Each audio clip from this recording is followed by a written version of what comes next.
тебе могут в первый месяц после подачи личной прийти домой полицейские и проверить, а ты тут живешь вообще или не живешь. Если у тебя будут вот эти документы, не получишь ты, потому что нет. А как ускорить процесс получения пластика? Либо процесс записи, либо процесс ожидания решения, либо процесс уже получения вот этой карты? Есть несколько способов. Самый распространенный — написать по нагнению. Вроде бы решение позитивное, забрали документы, но если решение на год, есть возможность апелляции. Мы можем апеллировать такие решения и просить карту на 3 года, особенно когда для этого есть основания. Про легализацию в Польше уже ходят мемы во всей Европе. Польша действительно не самая быстрая страна, где можно получить ВНЖ, но по-прежнему очень интересная и выгодная, да, в плане условий и адекватности. В этом видео хотел бы обсудить, как это на самом деле происходит, в зависимости от, возможно, воеводства, где легче, где сложнее. Короче, сколько реально человеку сейчас закладывать времени, если особенно он это видео смотрит, находясь еще там в своей стране, да, чтобы он реально понимал реальные сроки. Очень, Стас, правильный и хороший вопрос, но я бы его даже чуть-чуть переформулировал. Когда надо подаваться на ВНЖ, чтобы получить его до истечения той визы или законных оснований на пребывание в Польше? Для многих это очень важно. Многим надо оставить возможность путешествия, многим надо оставить возможность выезда и в том числе въезда обратно. Возьмем Мазовецкое воеводство по классике и разложим его по полочкам. Как что будет происходить, в какие сроки, и, собственно, сколько нам надо закладывать на получение ВНЖ. Первый этап — мы должны все-таки решиться, что мы подаемся. Решаемся, и от этого момента отсчитываем сразу 5 недель.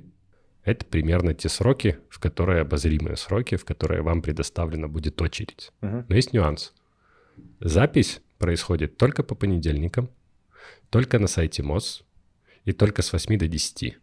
Гарантировать запись в понедельник никто не может. Даже мы не гарантируем. Я честно признаю, что у меня уходит иногда 2, а иногда 3 недели для того, чтобы записать человека на подачу.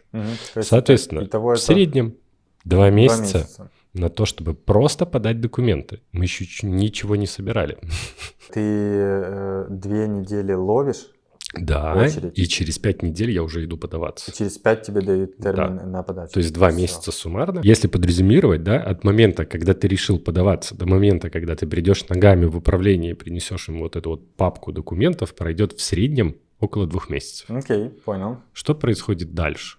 Дальше твое дело попадает к инспектору, который его забирает, и начинается внутренняя проверка.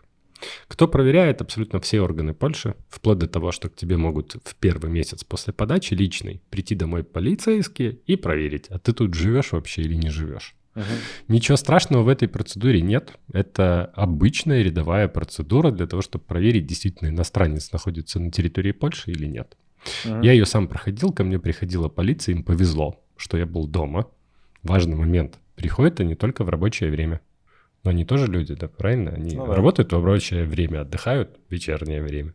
А в рабочее время ты вообще-то можешь работать. Совершенно верно. И в этом случае, как правило, полиция отмечает, что тебя дома не было. Они могут позвонить твоим соседям, спросить, живет ли тут вот такой вот человек, проживает ли. Если соседи подтвердят, все классно. Если не подтвердят, максимум, что может быть, тебя вызовут лично в управление, явиться и показаться, что ты действительно находишься в Польше. Ничего страшного в этой процедуре нет, это вполне себе нормально. Отлично, вы досмотрели до этого момента, значит, вам действительно интересна легализация в Польше. Поддержите нас, поставьте лайк этому видео, подпишитесь на наш канал и внизу напишите комментарий. А если вы хотите, чтобы мы поработали над вашей легализацией, над вашим кейсом, то внизу под видео вы найдете все ссылки. И продолжаем смотреть выпуск. Я забегу вперед, потому что знаю, что у многих сформировался один вопрос, пока я нахожусь в процессе получения ВНЖ, могу ли я пересекать границы Польши, выезжать и так далее. Законом не запрещено ни выезжать, ни въезжать. Но маленький нюанс, почему я начал говорить с того момента, что многим надо оставить возможность вернуться. Сейчас ситуация складывается не очень хорошо. Люди подаются поздно. И, по сути, вот эти 2 месяца, пока мы ждем подачи, у них могут заканчиваться легальные документы для пребывания в Польше. Когда мы подались, официально мы находимся легально. Находиться можем, а вот выехать тоже можем. Но вот вернуться обратно нужны уже основания. Мгм. Поэтому важный момент. Лучше всего податься, пока действуют все легальные документы, максимальный срок действия, чтобы мы успели получить эту карту. Одно другому не мешает, тем Да. более. Совершенно верно. После подачи документов первый месяц проверка, вплоть до 4 месяцев выносится решение по управлением по делам иностранцев по вашему административному процессу. Будет Мгм. понятно, собственно, какое решение. Понятно будет, что оно вынесено, но непонятно будет, какое. Мгм. И дальше идет разветвление на 2 ветви. Первая ветвь. Мы говорим о том, что решение позитивное. В этом случае мы ожидаем еще примерно 3-5 месяцев до получения заветной СМС с датой и временем, Мгм. когда мы можем явиться и забрать и решение, и карту в руки. И здесь может быть не конец.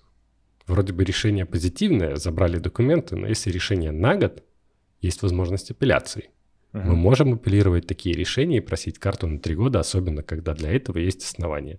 Например, рядовой ЙДГшник, jedna особова діяльність господарча. Мгм. ИП работает, у него 1-2 контрагента. Через год он придет, у него будет также 1-2 контрагента. Ничего глобально не поменяется. Максимум, что может быть, подрастут ставки или сменится контрагент, просто будет другой. Но суммарно ничего не поменяется. В этом случае я даже рекомендовал бы апеллировать решение, потому что все-таки годовая карта, и мы должны понимать, что мы через полгода пойдем опять подаваться. Ну, даже меньше. Да. Потому что надо Я уже оставить 8 я уже 8 возможность. месяцев насчитал. Да. Получается. Соответственно, если мы получили на 3 года, на этом все закончится. То есть 2 месяца на запись и подачу, 5 месяцев. 3-4 месяца на вынесение решения Мгм. и еще 3-5 месяцев на то, чтобы забрать документы. Это самый классный случай. Ну и теперь Мгм. просуммируй это все, и ты поймешь, сколько надо закладывать на Ну, получение. в среднем 8 месяцев? 8-9 месяцев – это По в Варшаве. самом классном случае. Окей. Ну, тогда, когда у нас все срослось, все хорошо, все всех устроило. Окей. Бывают случаи, когда не срослось, и мы сейчас дошли до ветви, когда мы получили позитивное решение на 1 год, и мы говорим о том, что мы хотим его апеллировать. Мгм. Сразу закладываем 3-5 месяцев на апелляцию, вынесение решения и получение нового решения с 3 годами. Редко, когда получаем отрицательное решение, это почти на моей практике не встречалось. Почти все апелляции подтверждаются 3 годами. Бояться этого не стоит, если есть на то законное основание. Ну, Мгм. то есть мы там все зарабатываем, выполняем все требования как положено.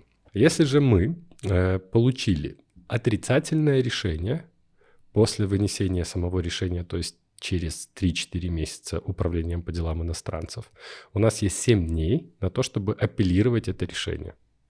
Апелляция стандартным образом происходит. Получаем негативный ответ на почту, тот адрес, который указывался в анкете. Изучаем документ, понимаем, сколько нам нужно времени для того, чтобы апеллировать решение, сколько нам дано. В среднем сейчас это 7 дней. Подготавливаем апелляцию, подготавливаем необходимый пакет документов, отправляем в управление и ждем опять 3-5 месяцев, пока рассматривается апелляция. Слушай, ну 7 дней это немало, кстати. Ну, это ты прям должен отреагировать очень быстро. Да, но Польша же со своими нюансами. Вот честно тебе говорю, в Беларуси, получив письмо на почте, я мог его кинуть и забыть. В Польше я знаю, что ни в коем случае так делать нельзя. Нужно срочно почему? вскрыть. Объясни. А потому что срок вот этих 7 дней начинается от момента, когда было получено письмо в руки. А в руки вы его получите, потому что на почте вам его отдадут прямо в руки, под роспись. И, соответственно, от этого момента считается вот этот период 7 дней. От момента получения письма. Не вынесения решения, а именно получения Письмо. письма. Это важный момент, чтобы люди тоже сейчас не думали, что я там, я не знаю, не было доступа к почте. Ну, или в давай командировке. разложим классическую ситуацию. Пятница, получил письмо на почте. Ну, у тебя уже пятница, семья, дети, как бы не до письма, не надо его читать. Ну, забыл. Проснулся в понедельник, блин, письмо. А 3 дня все. 3 дня уже улетучилось. А у хороших юристов, те, которые работают грамотно с апелляциями, всегда есть клиенты. Не бывает такого, что ты открыл с ноги дверь, такой, вот моя апелляция, давай мне через час тут все документы. Нет, так не работает. Как правило, это тоже есть какой-то промежуток времени, когда юрист может взять дело в работу. Поэтому остается у нас 4 дня, и я не знаю, там в 4 дня в месяц у меня юрист или не в месяц. Если сейчас смотреть на реальность, нет. И я бы сразу человеку сказал, что я не возьмусь, у меня просто нагрузка слишком большая, я не вытяну тебя, мне не хватит времени хорошо это сделать. Поэтому вроде бы и много, с одной стороны, а с другой стороны очень важно открывать письма, особенно от управления по делам иностранцев, и изучать сроки, в которые надо дать ответ. Это такой основополагающий пункт. И давай подрезюмируем еще раз по Варшаве, какие сроки, еще раз назови. То есть 2 месяца от момента, когда решились, до момента, когда пришли ногами и подались. Да. 3-4 месяца на то, чтобы управление по делам иностранцев вынесло какое-то решение. И примерно 3-5 месяцев до получения позитивного решения в руки. Угу. Которое ты не знаешь. Которое ты еще или нет. Нет, ты не знаешь, на год оно или на 3, или если на 1,5. А если тебе отказывают, то ты узнаешь об этом как? То ты узнаешь по почте после вынесенного решения управлением, то есть прошло 2 месяца, 3-4, и проходит еще примерно 7-9 недель сейчас в Варшаве до получения негативного ответа к себе, собственно, на почту по адресу проживания, который указывался в анкете. Okay, понял. То есть ты узнаешь о негативном решении гораздо раньше, чем о позитивном. Раньше. Угу, смешно, но, к сожалению, факт. И, соответственно, получил негативное решение, 3-4 месяца на апелляцию, и потом опять 3-4 месяца на получение карты. Расскажи еще про другие воеводства. Чем отличаются тайминги в этих воеводствах? Какие там есть нюансы? Вроцлав. Меняем прописку, подаемся по любым адресу предлогом, прописки. Да, под любым предлогом. Почему? Потому что абсолютно непонятное управление. Ну, то есть дела, которые рассматриваются 6-7 месяцев, выносится хорошее позитивное решение, а есть дела, где 3 года длятся, ты там пишешь по нагнению, уже в суды на них подаешь, им все равно. А ты можешь отказаться? Вот есть ли процедура, где ты просто понимаешь, что дела не будет, и забрать свои документы, либо как бы отказаться от процесса и переподаться в условном Кракове или в Варшаве? Можешь отказаться от процесса, а можешь перенести. Или административный процесс в Краков тот же самый. Это интересно тоже лайфхак для людей, да, если они зависли. Это плюс 2-3 месяца к рассмотрению административного процесса. Ну, смотри, когда ты во Вроцлаве уже 2 года ждешь, то тебе 2 месяца перенестись куда-то там. Однако для этого ты должен проживать в Кракове и иметь договор аренды в Кракове. Понятно, это важный нюанс. Ну, у нас люди умные, они знают, какие бывают конструкции. Поэтому тут же мы даем, как это с точки зрения закона. Я в Кракове 9 лет прожил, и в Кракове, насколько я знаю, самое лояльное воеводство. Самое классное управление по работе с иностранцами, потому что идут на диалог. Они могут позвонить, они могут объяснить. E-mail там написать. Они могут написать e-mail, а могут прямо тебе в откровенную сказать, что даже не приходи, если у тебя будут вот эти документы, не получишь ты, потому что нет. Да. И это нормальный человеческий подход. Окей. А по Гданьску еще? По Гданьску тоже абсолютная рулетка. Раньше плюс-минус был управляемый процесс, и в периоде года и 2 месяцев все можно было получить вовремя. Сейчас непонятно. Процессы затягиваются. Гданьск и Вроцлав, наверное, 2 самых таких. Нет города, где бы я не рекомендовал подаваться на ВНЖ. Если есть возможность там податься в другом городе, да? Ну и не Познань тоже. И Познань тоже мимо. Познань мимо, потому что вот буквально по оперативной информации за прошлую неделю у нас есть клиент в Познани, который срочно переезжает в Варшаву. Управление поменяло условия подачи документов. Теперь документы подаются только почтой, и до твоего административного процесса дойдут в лучшем случае через 20 месяцев. Угу. Это до твоего административного процесса через 20 месяцев. Но это же его еще не рассмотрят. Это еще оно там неизвестно, сколько будет сейчас рассматриваться, а потом еще и неизвестно, сколько будем забирать документы. Поэтому в некоторых случаях приходится переезжать в другие воеводства или находить договоры аренды. Существуют ли способы как-то ускорить этот процесс? Либо процесс записи, либо процесс ожидания решения, либо процесс уже получения вот этой карты. Что-то можно ускорить? Можно ускорить процесс получения карты, когда мы знаем, что у нас позитивное решение. Можно ускорить сам административный процесс, если у нас на это есть весомые основания. Почти все можно ускорять, но гарантий на то, что это все ускорится, нет. Есть кейс, где человек получал грант, и одним из требований к получению гранта являлось наличие ВНЖ. европейского. У человека, естественно, его не было. Но все эти требования были нормально сформулированы, и плюс к этому нам удалось получить письмо от грантовой организации рекомендательное о том, что человеку выделяется вот такая вот сумма денег на то, чтобы он развивал бизнес именно в Польше, именно с польскими предпринимателями и так далее. И это письмо помогло, во-первых, ускорить административный процесс, во-вторых, получение самой карты в руки. Потому что Польша все-таки нацелена на то, чтобы пополнять собственную казну. А тратя гранты в Польше, что ж они делают? Они ее и пополняют. А как ускорить процесс получения пластика? Есть несколько способов. Самый распространенный — написать понагнение. Это стандартная просьба об ускорении административного процесса, но к этому тоже надо относиться очень скрупулезно. Должны быть основания для того, чтобы тебе дали документы раньше. Как правило, для наших клиентов, основной пул наших клиентов — это либо предприниматели, либо IT. Им постоянно нужно выезжать в командировки. Они участвуют в каких-то конференциях, они участвуют в переговорах.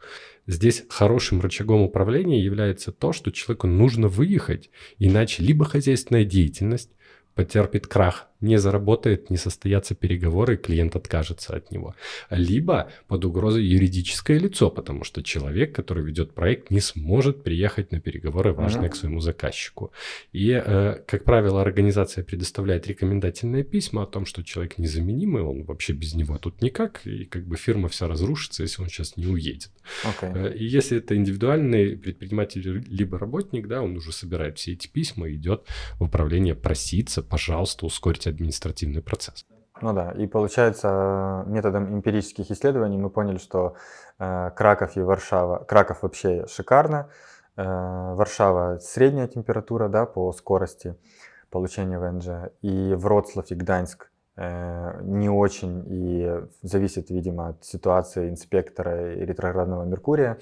Вот, соответственно, выбирая город, ты тоже можешь повлиять вообще на весь процесс получения ВНЖ. Да, совершенно верно. А вот последний вопрос по поводу маленьких городов, каких-то маленьких воеводств. Мы с этим тоже экспериментировали, потому что тоже был интерес и думали, что мы сейчас найдем лазейки, но по факту нет. Все происходит следующим образом. Маленькие города собирают заявки и отправляют их в центральный региональный город. Ну, то есть, грубо говоря, подали в Зеленой Гуре, человек поехал в Зеленую Гуру специально подаваться, чтобы приняли быстро документы, потому что они их там принимают, да? Они их принимают и отправляют во Вроцлав. Потом Вроцлав их рассматривает и отправляет обратно.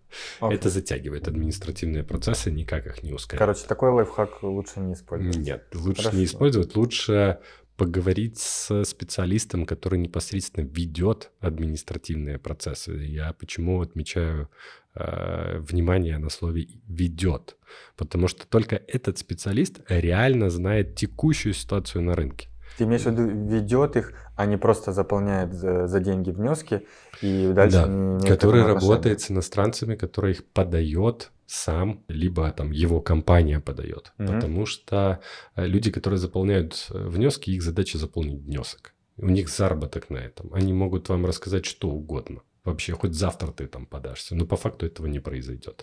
Лучше всегда черпать информацию от экспертов. Спасибо за просмотр этого видео. Верю, что это было для вас полезным. И если так, поддержите нас, поставьте лайк этому видео, подпишитесь на наш канал. И внизу под видео есть форма комментариев. Задавайте ваши вопросы, обсуждайте выпуск, и мы с удовольствием ответим на ваши вопросы.